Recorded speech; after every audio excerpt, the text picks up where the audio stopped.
سلام تماشابینان گرامی، خلاصه خبرهای مهم 14 سپتامبر تاجیکستان و منطقه را از پایگاه خبری بامداد برایتان پیشکش میکنیم. شروع میکنیم از یک نگاه کوتاه به سرخط خبر مهم روز در این برنامه. اعلان مکافات و درخواست کمک از تاجیکان روسیه برای جستجوی دلشادکر ساوچک. قاتل دختر تاجیک در روسیه به حبس عمرباد محکوم شد. قضای سابق نظربایف 90 میلیارد تنگه یا قریب 200 میلیون دلار را به دولت برگرداند. بازداشت یک باره 5 شهروند تاجیکستان در ازبکستان برای قاچاق مواد مخدر. مصادره 40 کیلو مال‌های برندهای معروف از یک زن تاجیک در فرودگاه اکاترینبورگ. و اکنون تفصیلات خبرها. دادگاه تجدید نظر یا کاساسیونی در روسیه روز 13 سپتامبر سال 2023 در پی بررسی دیگرباره پرونده ساکن شهر سرپخ ولایت مسکو الکساندر سیومین را با جرم تجاوز و قتل وحشیانه دخترچه 5 ساله تاجیک هویدا تلوزاده به حبس عمرباد محکوم کرد. دادگاه ولایت مسکو 15 مارس سال جاری سیومین را به 25 سال زندان نظامش سنگین محکوم کرده بود، ولی این حکم نزدیکان هویدا از جمله پدرش عبدالسلام سعیدوف را که برای قتل دخترش حبس عمرباد طلب داشت 9 روزی باقی گذاشت. ادوکات جبردیده ها شفقت جان عمرف خبر داد که در دادگاه کاساسیونی ادوکات سیومین رهایی او را طلب کرده است، ولی طرف جبردیده و همچنین ایدور کننده دولتی خواستار جزای سنگین‌تر برای قاتل شدند. در نهایت دادگاه به قراری رسید که سیومین را به حبس عمرباد محکوم کند. ادوکات‌های سیومین طی 5 سال تفتیشات و مرافعه‌های دادگاهی اعمال او را با این توجیه کردنی میشوند که او گویا بیماری روحی است و به طبابت نیاز دارد، نه به حکم زندان. عبدالسلام سعیدوف پدر هویدا گفته است که قاتل فرزندش اکنون جزای سزاوار گرفت و او فکر میکند که اکنون روی دخترم شاد شد. او به همه هموطنان برای پشتیبانیشان از خانواده آنها در طول این 5 سال اظهار سپاس کرد.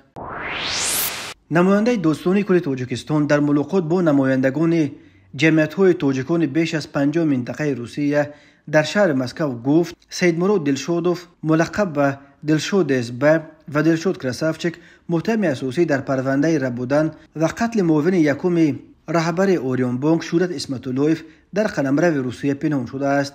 تفتیشات برای آنهایی که درباره مکان و بود و باش دلشاد سید مرادوف معلومات میدهند مکافات پولی تعیین کرده از سازمان‌های تاجیکان در روسیه برای کمک به بازداشت او کمک خواسته است. شورای جمعیت نزد سفارت تاجیکستان در روسیه روز 13 سپتامبر سال 2023 در صحیفه‌اش در شبکه کنتاکت خبر داد که در تالار مجلسگاه سفارت تاجیکستان در شهر مسکو ملاقات نمایندگان دوستانی کل تاجیکستان با نمایندگان این شورا و رهبران سازمان‌های تاجیکان بیش از 50 منطقه روسیه پیرامون پرونده کشتار معاون یکم رهبر اوریون بانک برگزار گردید. در اطلاع شورای جمعیتی گفته می شود ضمن ملاقات نماینده پروکراتور ژنرالی جمهوری تاجیکستان ابراز نمود که یکی از جنایتکاران اعضای گروه متشکل جنایتی در کشتار معاون یکم رهبر اوریون بانک سید مرادوف دلشاد حسینوویچ عین حال در قلمرو فدراسیون روسیه قرار داشته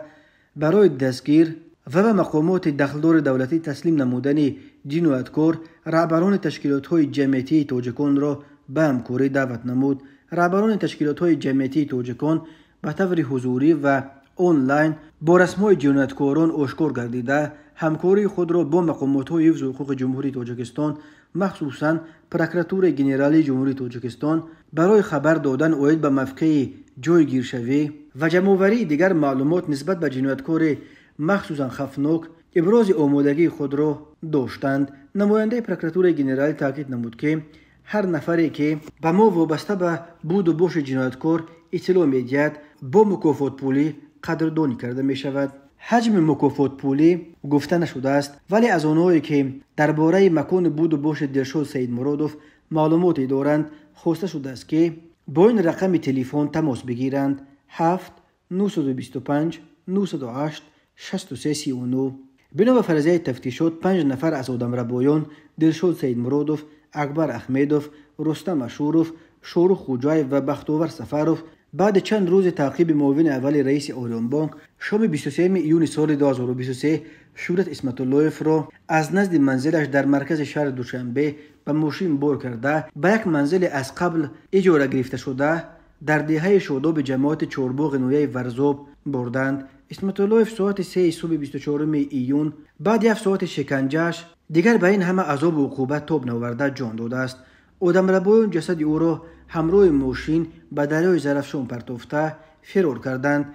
جسد اسمت اللهیف را بعد 50 روز جستجو روز 12 آگوست از موضع سرزم پنجکند در نزدیکی مرز با ازبکستان پیدا کرده روز 3 آگوست به خاک سپردند. غیرت بورونبایف قدوی سابق پرزیدنت سابق قزاقستان نورسلطان نظربایف که 1.5 سال باز در حبس قرار داشته به 8 سال زندان محکوم شده است، اخیراً کارخانه‌ها و شرکت‌هایش به مبلغ بیش از 90 میلیارد تنگه قزاقی معادل 195 میلیون دلار با اختیار خود به دولت برگردانیده است. در این باره روز 14 سپتامبر سال 2023 در کانالش در تلگرام اگنتی نظارت مالیوی قزاقستان که پرونده های کروپسیونی را تحقیق میکرد خبر داد در بین کارخانه های به دولت برگردانیده قدوی پرزیدنت سابق یک چای نفت، یک شرکت تقسیم گاز، چندین میمانخانه ها و تفریحگاه ها، مرکزهای سودا، شبکه تالارهای فیتنس، مرکزهای تجارتی و انشاءات دیگر بوده است. اگنتی نظارت مالیوی تفتیش دادگاهی نسبت به غیرت بورونبایف را در رابطه به قانونی گردانیدن مالکیت برای جنایت به دست آورده ادامه میدهد. در چارچوب تفتیشات جهت اختیاراً به دولت برگردانیدن کارخانه ها به مبلغ بیش از 90 میلیارد تنگه چاره اندیشیده شد، گفته می شود در اطلاعیه اگنتی مبارزه با کروپسیا. به اطلاع این نهاد غیرت بورونبایف همچنین به بنیاد پشتیبانی زیربنای سوهای معارف قزاقستان 30 میلیارد تنگه یا تقریباً 65 میلیون دلار جدا کرده است. اگنتی نظارت مالیوی قزاقستان در اطلاعش گفت که این همه انشاءات و شرکت و کارخانه های برگردانیده شده به توازن دولت گذرانده شده، پولهای جدا کرده بورونبایف برای رشد سوهای معارف خرج خواهند شد. قبلا بورونبایف همچنین به دولت 14.5 میلیارد تنگه یا بیش از 30 میلیون دلار از حساب فروش گاز طبیعی به دست آورده‌اش را نیز به دولت برگردانیده بود. غیرت بورونبایف قبلا در قطار 50 صاحبکار اعظم ثروتمند پرنفوذ قزاقستان نام برده میشد. دختر او به اویسلطان نبیره پرزیدنت قبلی قزاقستان نورسلطان نظربایف ازدواج کرده بود. اما اویسلطان نظربایف ماه آگوست سال 2020 در شهر لندن در سن همگی 30 افتید. تحقیقات مقامات بریتانیا به خلاصه رسید که نبیره رهبر سابق قزاقستان به علت معتاد کوکائین جوانمرگ شده است. بنا به اطلاع خبرگزاری منطقوی فرغانه ماه مارس سال 2023 دادگاه دوم نویه سریالق شهر استانه بورونبایف را به 8 سال زندان محکوم کرد. در قزاقستان اخیراً قانون قبول شد که طبق آن صاحبکاران باید مال و ملک را که از کجا پیدا شدنش را اثبات کرده نمیتوانند به دولت برگردانند. در صورت اختیاراً آشکار کردن مال و ملک غیر قانونی خود و به دولت برگرداندن آنها، صاحبکاران از جوابگری جنایتی آزاد کرده می شوند. نورسلطان نظربایف از سالهای 1989 تا 2019 قریب 30 سال رهبر قزاقستان را در دست داشت و سپس کرسی پرزیدنتی را به قاسم جمرت توقیف داده، همچنان از پس پرده توسط آدمان خود اداره امور دولتی را در دست خود نگاه داشت. اما بعد سرکوب اعتراضهای خونین ماه ینور سال 2022 توقیف که تا اون وقت نقش پرزیدنت نمایشی را اجرا میکرد از زیر سایه نظربایف بیرون شده، به تنگ کردن موقع او و آدمانش سر کرد. بعد این در قزاقستان موج تعقیب و بازداشت و زندانی کردن آدمان نظربایف از جمله خویشاوندانش سر شد. برخی آنها از جمله دامادهای نظربایف مال و ملک خود به مبلغ صدها میلیون دلار را به دولت برگردانیدند تا که سایه تعقیب جنایتی را از سر خود دور بسازند. تماشابینان عزیز، یادآور می‌شویم خلاصه مهمترین اخبار تاجیکستان را از پایگاه خبری بامداد تماشا دارید. برنامه را ادامه می‌دهیم. خدمات دولتی امنیت ازبکستان روز 14 سپتامبر سال 2023 از بازداشت 7 نفر از جمله 5 شهروند تاجیکستان با اتهام قاچاق مواد مخدر خبر داد. شهروندان دستگیر شده تاجیکستان که 38 44 47 53 و از همه کلان آنها 65 سال دارند، همراه 2 ساکن نویه بخمل در 2 عملیات در حدود نویه بخمل و زامین ولایت جیزخ به دست افتاده، یک قاچاقبر دیگر را در حدود نویه مبارک ولایت قشقدریا دستگیر کردند. از جمله کارمندان امنیت و باجخانه ولایت جیزخ، یک شهروند تاجیکستان سال تولدش 1970 ساکن ولایت سغد را همراه دو ساکن نویه بخمل سالهای تولدشان 1983 و 1984 هنگام فروختن 9 کیلو و 530 گرم افیون که با راه قاچوقی از تاجیکستان آورده شده بود دستگیر کردند. در عملیات دیگر کارمندان امنیت و میلیسیا در نویه زامین ولایت جیزخ یک باره 3 شهروند تاجیکستان سالهای تولدشان 1958 1976 و 1985 با 2 کیلو و 986 گرم حشیش به دست افتادند. شهروند دیگر تاجیکستان سال تولدش 1979 که آنها را در یک آشخانه در شهرک دشتاباد منتظر بود نیز دستگیر کردند. خدمات امنیت دولتی ازبکستان گفت این مواد مخدر نیز از تاجیکستان آورده شده بود. همین طور کارمندان امنیت، میلیسیا و باجخانه در پوزگاه شیرین بلوغ در نویه مبارک ولایت قشقدریا هنگام تفتیش یک ماشین تمغه متیز تحت اداره ساکن شهر بخارا سال تولدش 1982 که از بخارا به طرف قشقدریا میرفت از یک مسافر 25 ساله این ماشین 973 گرم هیروئین پیدا و مصادره کردند.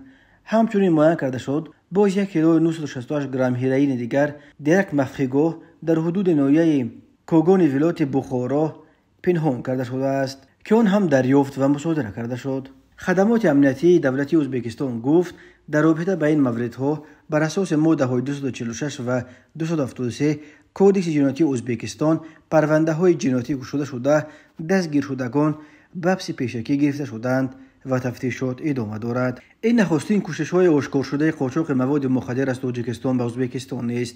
صبح 7 سپتامبر سال 2023 کارمندان باجخانه سری آسیا در مرز ولایت سرخندریا با شهر ترسنزاده تاجیکستان از داخل ماشین بارکش تمغه والوو که خالی و به یگان بار از تاجیکستان وارد شده بود تقریبا 70 کیلو مواد مخدر یافتند. این مقدار بزرگ مواد مخدر در 66 بسته در کابین راننده در زیر ابشیفکا پنهان کرده شده بود. تاجیکستان که با افغانستان منبع اساسی تولید هیروئین، افیون و حشیش دنیا 1425 کیلومتر مرز مشترک دارد، در سالهای آخر به یک مسیر عمده قاچاق مواد مخدر افغانی تبدیل یافته است. یک قسم اعظم این مواد مخدر از جانب قاچاقبران با استفاده از قلمرو ازبکستان به بازارهای سیاه شمال سیاره اساساً به روسیه و قزاقستان انتقال داده می شود. از بغاج یک زن ساکن تاجیکستان مسافر پرواز استانبول یکاترینبورگ در فرودگاه کلتسوو کارمندان باجخانه و گمرک بیش از 40 کیلو مول‌های برندهای شناخته را پیدا و مصادره کردند. نشریه‌های محلی از جمله اورالسکی رابوچی و تاگیل لایف با تکیه به باجخانه کلتسوو خبر دادند که این زن تاجیکستانی برای گذشتن از باجخانه از راهرو سبز استفاده برد. از راهرو سبز در فرودگاه تنها آنهایی میتوانند استفاده برند که با خود مال‌های واجب اعلامیه گمرکی ندارند. اما تفتیش بغاج این زن تاجیک نشان داد که او با خود از استانبول 10 جزدان یا سمکچه نو برندهای شناخته کریستیان دیور، پرادا و برندهای دیگر 60 کاستوم یعنی سر و لباس زنانه و کودکانه، کرپه نو پلید و دیگر پوشاک کودکانه در عموم 83 عدد مال‌های آرایشی و اندازه‌شان گوناگون را آورده است. خود این زن در بیاناتش ارزش عمومی بارش را $800 برابر کرده گفته است که از این شمار 30 چیزش کونه و چیزهای شخصی خودی او بود. یک قسم دیگر رو برای فرزندانش همچون توفه می برد. در این زمان او اعتراف کرده است که یک قسم بارها را در حقیقت برای فروش من بعده در قلمرو روسیه آورده است، ولی او گفته نتوانست که مشخصا چند سر لباس یا چند دانه سمکه را برای فروش و چند دیگرش را همچون توفه آورده است. مسئولان باجخانه کلتسوو به اینکه این مال‌ها برای استفاده شخصی آورده شده باشند شک دارند. سرگئی بلادین سردار پوزگاه گمرکی کلتسوو گفت تعداد مال‌ها خصوصیت آنها از جمله اندازه‌های گوناگونشان و نوع‌های گوناگون بودنشان بیانگر آن است که این سر و لباس برای استفاده شخصی نیست بلکه با مقصد تجارت وارد کرده شدند و باید حتما برای آنها اعلامیه گمرکی پر می‌کرد. کارمندان باجخانه کلتسوو بیش از 40 کیلو مال‌های یافت شده از بغاج این زن را گرفته برای تشخیص فرستادند. در رابطه با این قضیه پرونده مأموری گشودند. به این زن برای پر نکردن اعلامیه گمرکی جریمه تعدیل می‌کند. مقامات روسیه می‌توانند مال‌های از او گرفته شده را نیز به فایده دولت مصادره کنند. در نتیجه برگزار نمودن چهاربینی‌های اپراتیوی جستجویی از جانب کارمندان میلیسیا، مرد 30 ساله ساکن ناحیه مشچا با گمان قصداً رسانیدن ضرر وزنی به سلامتی دستگیر کرده شد. نامبرده 12 سپتامبر سال 2023 تخمینا ساعت 18:00 دقیقه هنگام در طربخانه میرگانوف واقع در جماعت شهر بوستان ناحیه مشچا قرار داشتنش با زن 32 ساله ساکن همین ناحیه جنگ و جنجال نموده با کارد خواجگی 6 مرتبه به اعضای بدن جبر دیده زده جراحت‌های وزنی جسمانی رسانیده است. در نتیجه جبر دیده در بیمارخانه بستری گردیده است. از روی حادثه مذکور تفتیشات ادامه دارد. پرونده جنایتی با ماده 247 قسم 3 کودکس جنایتی جمهوری تاجیکستان نسبت مرد 39 ساله ساکن ناحیه باباجان غفوروف آغاز کرده شد. نامبرده 25 دکامبر سال 2022 با روی فریب به باوری مرد 37 ساله ساکن شهر استرفشن در آمده 25 سر چهارروی کدان شاخدار را به مبلغ 187,150 سومانی غیر قانونی گرفته تا حال مبلغش را برنگردانیده است. از روی حادثه مذکور تفتیشات ادامه دارد. به شعبه وزارت کارهای داخله در شهر باختر با عریضه مرد 28 ساله ساکن ناحیه وخش مراجعت نموده است که 4 سپتامبر سال 2023 شبانه هنگام در بنای نوساختمان به نام انور خواب بودنش شخص نامعلوم با روی پنهانی یک عدد تلفن موبیلی تمغه سامسونگ را دزدیده از جای حادثه غیب زده است. ضرر رسانده شده 6500 سومانی را تشکیل می‌دهد. هنگام گذراندن چهاربینی‌های اپراتیوی جستجویی از جانب کارمندان میلیسیا، مرد 42 ساله ساکن ناحیه جیهون با گمان صادر نمودن جنایت دزدی دستگیر کرده شد. صبح 13 سپتامبر سال 2023 تخمینا ساعت 9:30 دقیقه راننده افت تمغه خفی ریموف ایرگاش سال تولدش 1963 ساکن شهر ترسونزاده هنگام حرکت در روی ماشینگرد حدود دهه بقایی جماعت دیهات نوآباد شهر ترسونزاده از عهده اداره واسطه نقلیات نبرآمده به قسمت راست رود چپ شده است. در نتیجه خود راننده ریموف جراحت‌های جسمانی برداشته در جای حادثه به هلاکت رسیده است و مسافر افت مذکور اورونو و نصیبه سال تولدش 1988 ساکن شهر مذکور جراحت جسمانی برداشته در بیمارخانه بستری گردیده است. اوی بین حادثه تحقیقات ادامه دارد.